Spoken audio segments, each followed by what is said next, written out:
Brasil e Argentina. Mais uma vez, essas duas grandes seleções se colidem nas eliminatórias para a Copa do Mundo de 2026. Antes de começarmos esse vídeo, meu nome é Guilherme Cunha e este é o canal do GF Cunha. Pela segunda vez, hein, eu falei que ia ter vídeo nesta segunda-feira e teremos aqui. Já se inscreva no canal, deixe o seu like, ativa o sininho para você não perder as notificações e já vou te dar um pequeno spoiler. Não perca o vídeo de quarta-feira também, viu? Quarta-feira tem um conteúdo muito bom te esperando. Mas vamos embora, vamos falar de Brasil e Argentina. Nessa terça-feira, esse vídeo está indo ao ar na segunda-feira, na terça-feira o Brasil enfrenta a equipe da Argentina às 9 horas, diretamente de El Monumental de Núñez. El Monumental de Núñez, estádio do River Plate. E, mais uma vez, teremos esse clássico. Visto que o último jogo o Brasil acabou perdendo para a equipe da Argentina aqui no Brasil, e agora tem a possibilidade de dar o troco lá na casa dos irmãos. Nos últimos jogos, o Brasil, como a gente bem sabe, venceu a equipe da Colômbia 2-1, um jogo muito apertado, um jogo que a seleção em si foi muito criticada também, né, pela sua atuação. Começou muito bem, começou os primeiros 15 minutos muito bem, com o Rafinha, né, o Rafinha dando aquele passe sensacional para o Vinícius Júnior, sofreu o pênalti no início do jogo, e depois o próprio Rafinha pegar a bola e converter a cobrança. Mas, no geral, a seleção pode-se dizer que decepcionou. Um jogo que a defesa foi muito mal, o Marquinhos não conseguiu desenvolver um bom futebol, a lateral direita teve uma boa surpresa, que foi o Wanderson, e na esquerda o Arana, que fez uma partida mediana, não muito diferente daquilo que ele já tem apresentado desde que começou a ser convocado na seleção. E a lateral direita teve o Wanderson, como eu bem falei, que fez uma partida muito boa. E agora tem o Wesley, né? O Wesley poderá ser titular, ele deverá ser testado como titular pelo Dorival Júnior para a partida de amanhã. E ele que entrou muito bem contra a equipe da Colômbia, vale lembrar que não anulou, né? Mas se saiu muito bem contra o Luiz Dias, que é um jogador de grande nome, né? Um jogador muito bom lá do Liverpool e que constantemente tem feito boas partidas pela seleção da Colômbia, inclusive contra o Brasil ele fez o gol, o único gol da equipe colombiana na partida, foi muito bem. Mas o restante, né, é que a gente vai cair no mesmo debate. A seleção brasileira tem muitos bons nomes. Tem o Bruno Guimarães no meio de campo, Rafinha no ataque, Rodrigo, Vinícius Júnior. Falar que esses jogadores são ruins é quase que uma heresia. Mas aí que entra o ponto do treinador. Dorival Júnior está sendo o cara certo para fazer esse time jogar? Para fazer esse time se encaixar? Ainda mais no meio de campo. Tivemos muitas críticas também pela entrada do Joelinton, que eu acho bom jogador, mas fez uma partida bem ruim contra a equipe da Colômbia. E vai ter pela frente a Argentina, que é a líder das eliminatórias, venceu a equipe do Uruguai, lá no Estádio del Centenário, um golaço do Thiago Almada. Não terá Messi, não terá Lautaro Martinez, ambos cortados por lesão, e que precisa dessa vitória para se garantir na Copa do Mundo de 2026. Vai ser a primeira equipe da América do Sul a ser confirmada, né? Se classificar para a Copa do Mundo do ano que vem. A equipe da Argentina é difícil falar da Argentina, por quê? Porque é uma equipe que consegue se adaptar muito bem sem as suas peças. Por exemplo, não teve o Messi, né? Nessa última partida contra a equipe do Uruguai, também não teve o Lautaro. O Thiago Almada entrou, fez um golaço, jogou muito bem. E não é aquela seleção... A gente nunca vai falar da Argentina como um jogo bonito, um jogo vistoso, um jogo de muita técnica, um jogo de muito passe, um jogo de imposição no meio de campo. É muito mais o físico, né? E aquele negócio da Argentina que eles têm, que é a raça, sem dúvida alguma. Tem jogadores interessantes na equipe da Argentina. Na última partida contra a equipe do Uruguai, teve o Nico Gonzalez, que foi expulso.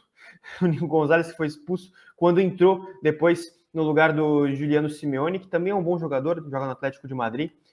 Tem o Julián Álvares, que substituiu muito bem o Lautaro Martinez. O McAllister, ou seja, é uma equipe boa. Mas você comparando com nomes individuais com a equipe do Brasil, me desculpa, a Argentina não tem um elenco melhor que o Brasil. Não tem um elenco melhor. Isso quer dizer que o Brasil é favorito contra a equipe da Argentina? Não necessariamente. Porque existe o conjunto da Argentina é muito bom, é muito mais favorável do que o da seleção no momento.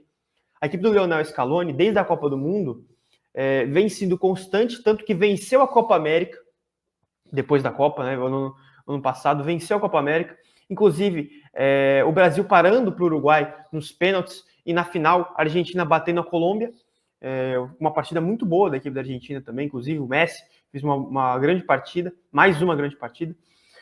E o conjunto, se for falar do momento do conjunto, da seleção da Argentina em si, sim, é melhor que a seleção do Brasil.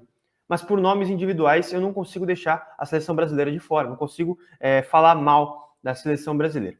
É um ponto a se perguntar. Por que tantos grandes jogadores... Essa é a pergunta basicamente de $1 milhão, né? Porque a gente não sabe a resposta até hoje. Por que tantos jogadores, tantos craques, não craques, né? No dia de hoje, né? No dia de hoje são jogadores acima, né? São jogadores fora da média, acima da média. Por que tantos jogadores acima da média da seleção brasileira estão, mas o time não encaixa? O time não encaixa. O Lionel Scaloni é um treinador que não tem a experiência do Dorival, não tem 2% da experiência do Dorival Júnior. Mas é aquele negócio, entra naquele assunto, né, do faz o básico. Não é nem fazer o básico, não é nem fazer o básico. É você conseguir enxergar peças diferentes no banco de reserva, você conseguir fazer as mudanças necessárias no seu time, ter uma equipe sólida. A Argentina, por exemplo, não tem o 11 base, né? Não tem aquele 11 base. As escalações variam de acordo com os adversários. Pode-se dizer que o Brasil também. Tanto que a partida contra a Colômbia foi uma escalação e contra a Argentina vai ser outra, devido ao adversário e também dos jogadores que entraram bem na partida contra a Colômbia, como é o caso do Savinho, como é o caso do Wesley, e jogadores que foram mal, como é o caso do João Pedro. João Pedro, a tendência é que comece no banco. Ele que foi titular na partida contra a Colômbia, não fez uma boa partida. É um outro jogador que a gente vê por clube, por exemplo, no Brighton, lá na Inglaterra, que se destaca sim. Mas na seleção brasileira ainda não conseguiu fazer, não chegar nem perto, né, do rendimento que ele teve na equipe do Brighton. Começou bem a partida? Começou sim, até gostei, fez uns pivôs interessantes. Um jogador que consegue fazer o pivô, né? Tem a parte física muito boa, mas também tem o drible, né? Tem a velocidade, e estava conseguindo fazer umas tabelas interessantes com o Rodrigo, quando o Rodrigo estava aberto pela direita, mas no geral não fez uma boa partida. E aí a gente passa para a seleção da Argentina.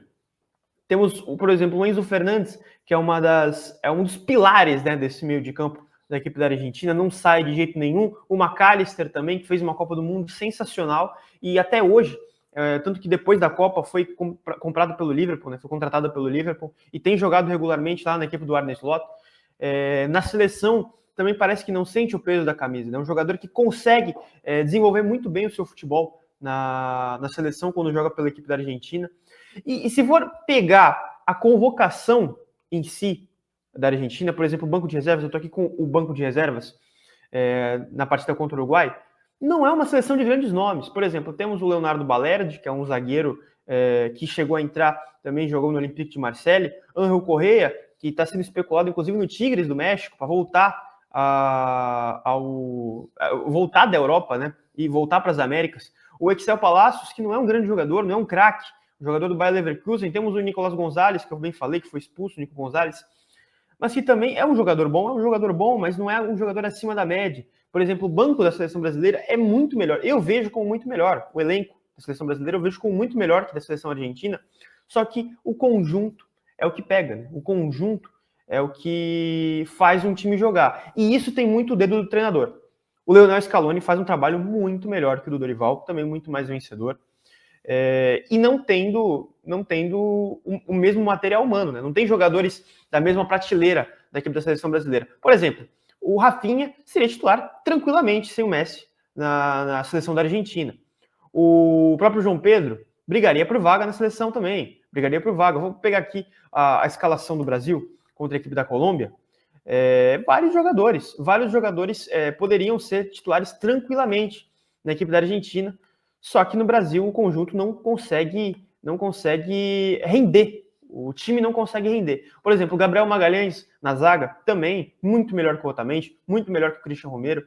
O Bruno Guimarães no meio de campo, também melhor que jogou o Paredes, né? Não tem jogado o Paredes, mas na partida contra o Uruguai em específico jogou o Paredes. Também é muito melhor. O Rodrigo idem, Vinícius Júnior também não tem discussão. Só que o conjunto da Argentina prevalece muito, prevalece muito. Inclusive, nessas eliminatórias, a equipe da Argentina chegou a 28 pontos, né? Se vencer a equipe da seleção brasileira, chega a 31 e, como eu falei, se classifica diretamente, primeira equipe, né, da América do Sul que se classifica para a Copa do Mundo. A Argentina tem o melhor ataque e tem a segunda melhor defesa, empatado com a equipe do Paraguai e com 2 gols sofridos a mais que a equipe do Equador, que tem 5. Nos últimos jogos foi muito bem, conseguiu vitórias importantes, e mesmo assim, não é a seleção de encher os olhos, mas é a seleção efetiva, é a seleção do futebol efetivo. E o futebol efetivo, a gente sabe que na América Latina é muito importante. É só lembrar da seleção brasileira do Tite, por exemplo. A seleção brasileira do Tite tinha um jogo muito bonito no início. Só que depois, se a gente lembrar das eliminatórias para a Copa de 2022, era um jogo muito mais efetivo. Um jogo muito mais efetivo, que não prezava tanto desse negócio do futebol bonito, do jogo para frente. Tinha muitos jogos, por exemplo, que a seleção ganhou. Teve uma partida contra a própria Argentina, que lá no Monumental, na Bombonera, se não me engano, foi na Bombonera, que a seleção brasileira não jogou bem, mas conseguiu ser efetiva, conseguiu ter o resultado.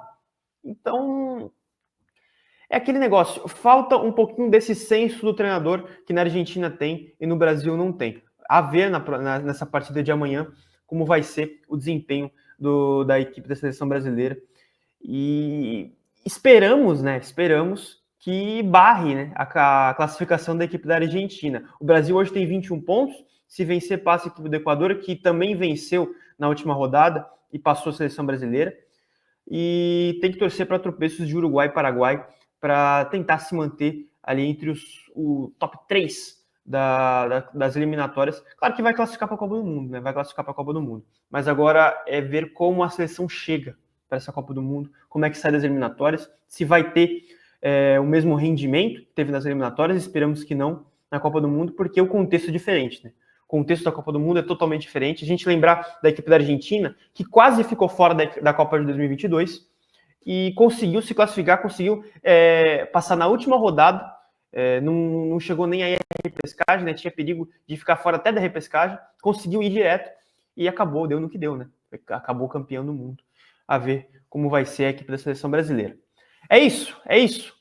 Só lembrar mais uma vez para você, se inscreva no canal, deixa o like, compartilhe esse vídeo, ativa o sininho para você não perder as notificações de vídeo novo. Sempre fique ligado aqui, porque tem um conteúdo especial esperando para você. Quarta-feira tem vídeo, hein? Quarta-feira tem vídeo. Não esqueça!